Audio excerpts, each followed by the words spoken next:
자, 마지막 단계입니다. 16단부터 18단에서의 공부 방법. 자, 리스닝 훈련을 하게 되고요. 경선식 영수거 강의를 듣게 되고 난이도를 높여가면서 독해 연습은 이전부터 해왔던 걸 꾸준히 해 나갈 것이고요. 모의고사 풀이 연습도 해 나갈 것입니다. 자, 그래서 16단에서는요. 매일같이 리스닝 집중 훈련에 치중을 하고 그리고 혼자서의 독해 연습도 같이 해 나갈 것입니다. 한 30일 정도로 잡았는데 개인에 따라 차이가 있을 수 있어요. 이 부분은.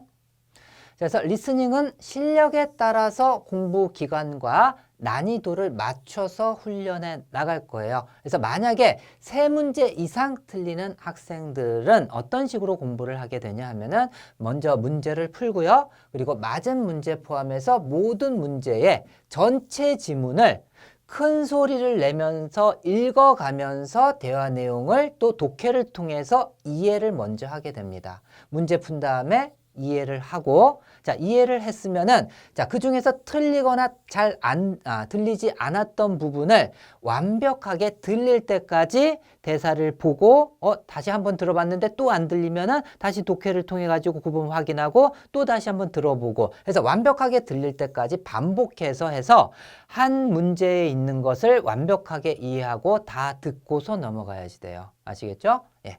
자, 그리고 나서는 전체 문제를 또 다시 한번 또 들어봅니다. 한 번 들었고, 자, 독해에서도 제가 3번에 걸쳐서 독해라고 했잖아요. 리스닝도 마찬가지입니다. 여러분들이 중간에 문제 풀고 그리고 틀린 것만 확인하고 이런 식으로 나간다면은 완벽한 공부가 될 수가 없어요. 그래서 들었던 문제를 가지고 완벽하게 하는 것이 훨씬 더 효과적이고 시간적으로 효율적인 공부 방법이에요. 그렇기 때문에 이런 방식을 취하는 것입니다. 그래서 3문제 이상 틀리는 학생들은 전체 문제를 다 독해를 통해 가지고 이해하고 또 듣고 이해하고 듣고 이런 방식으로서 100% 다 들릴 때까지 연습을 하고요. 자, 만약에 2문제 이하 틀리는 학생들은 문제를 풀고서 틀린 문제를 확인하고 그리고 맞았지만은 잘 안 들렸던 문제까지 해서 전체 지문을 큰 소리를 내면서 읽고 듣고를 반복하면서 요 문제, 틀린 문제와 자, 잘 들리지 않았던 부분만 공부를 해 가면 됩니다. 자, 그래서 완벽하게 들릴 때까지 반복해서 읽고 듣고를 반복한다. 자, 그리고 2번의 문제들을 다시 한번 이렇게 해가지고 공부를 했으면은 다시 한번 2번에서 틀린 문제하고 잘 들리지 않았던 부분을 다시 한번 들어본다. 이런 방식으로 나가게 될 겁니다. 자, 그리고 이제 독해 연습은 이전에 많이 설명드렸죠? 그 독해 연습 방법과 같습니다. 단 혼자서의 쉬운 독해는 50%와 그 다음에 내신 관련하거나 수능의 그러한 수준의 지문의 공부는 50% 나가되 혼자서 하는 것이 50%라고 그랬잖아요. 그죠? 쉬운 독해. 그리고 수능 수준의 그러한 독해가 이제 50%가 되는데 혼자서 쉬운 독해가 수능 수준까지 갔다라고 하면 이게 다 100%가 되는 것이죠. 그렇죠? 그래서 나중엔 이거 할 필요도 없게 되는 그런 단계가 이제 오게 될 거예요. 2단계 되면 한 그 정도 오게 될 겁니다. 자, 그런데 자신의 실력보다 너무 어려운 책을 해서는 안 돼요. 알겠죠? 대학교 원서책이나 뭐 이런 걸 가지고 혼자서 난 어려운 거 해볼까 하면은 시간 낭비입니다. 저도 예전에 해봤었는데 굉장히 시간 낭비예요. 어려운 단어, 그 대학교 책을 가지고 하는 학생들이 있는데 그 책들은요, 어휘 자체가 수능에서 나오지 않는 어휘들이 수두룩해요. 굉장히 시간 낭비잖아요. 지금 수능을 완벽하게 대비하고 시간 남으면 영어가 아니라 다른 수학이나 언어를 갖다 공부를 해야지 그런 걸 갖다 공부할 필요는 없잖아요. 그죠? 자, 그래서 했던 말이고요. 그리고 전에도 얘기했지만 문장 구조가 이해가 안 되는 부분은 반드시 해결하고 넘어가야 됩니다. 막힌 부분을 이건 대충 그냥 넘어가도 되겠지. 딴 건 다 이해됐으니까 그 이와 같은 똑같은 그러한 문장 구조가 나오면 또 해석을 못하게 돼요. 그러니까 나올 때마다 100% 이해를 하고 넘어가야지 돼요. 어떻게? 선생님한테 질문하든지 아니면 인터넷 찾아보든지 해가지고 해결해 나가야만 합니다.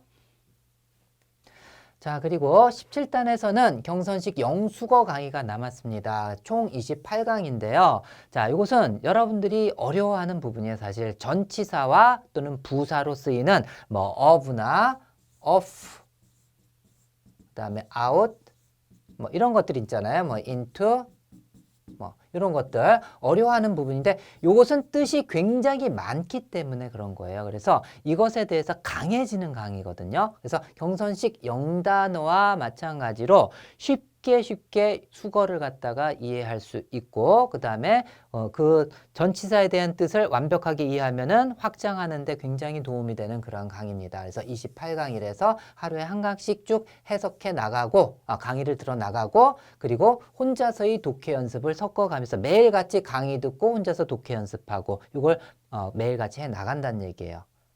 아시겠죠? 네. 자, 그리고 나서는 이걸 다 끝마친 다음에는 실력 점검을 위한 리스닝 포함 모의고사 보기를 또 하루 할 겁니다. 자, 그리고 마지막 이제 18단 영수어를 이제 공부를 했으니까 다시 한번 또 복습을 하는데 책을 가지고 복습을 해도 되고요. 그 다음에 그래도 아직 다시 한번 또 들어봐야 되겠다 싶으면은 강의를 가지고서 빠르게 복습을 해 나가면 됩니다. 자, 그리고 마지막인데 모의고사 3회 정도를 풀어 가지고서 그 3회를 통틀어 가지고 선생님과 함께 자신의 약점을 갖다가 판단할 겁니다. 그래서 안정적인 수능 1등급을 받기 위한 약점을 파악해가지고 그 약점을 보완하는 그러한 기간이 되겠습니다. 아시겠죠? 그래서 플러스 알파라고 해놨어요. 그래서 약점이 많은 학생들은 조금 더 시간을 들여야지 되겠죠. 그죠? 그래서 약점을 보완해가지고 자, 이 단계에서는 대부분의 학생들이 안정적인 수능 1등급을 이미 맞아 있는 상태가 될 거라고 제가 확신을 합니다. 근데 혹시라도 공부를 게을리했거나 복습을 게을리해서 그렇게 그렇게 놔두진 않겠지만 혹시라도 그런 학생이 있으면은 약점을 보완해 가지고 완벽한 수능 1등급을 만들어 가지고서 퇴원을 시키게 될 겁니다. 아시겠죠? 네. 자, 이상으로 단계별 공부 방법에 대해서 마치도록 하겠습니다. 네, 감사합니다.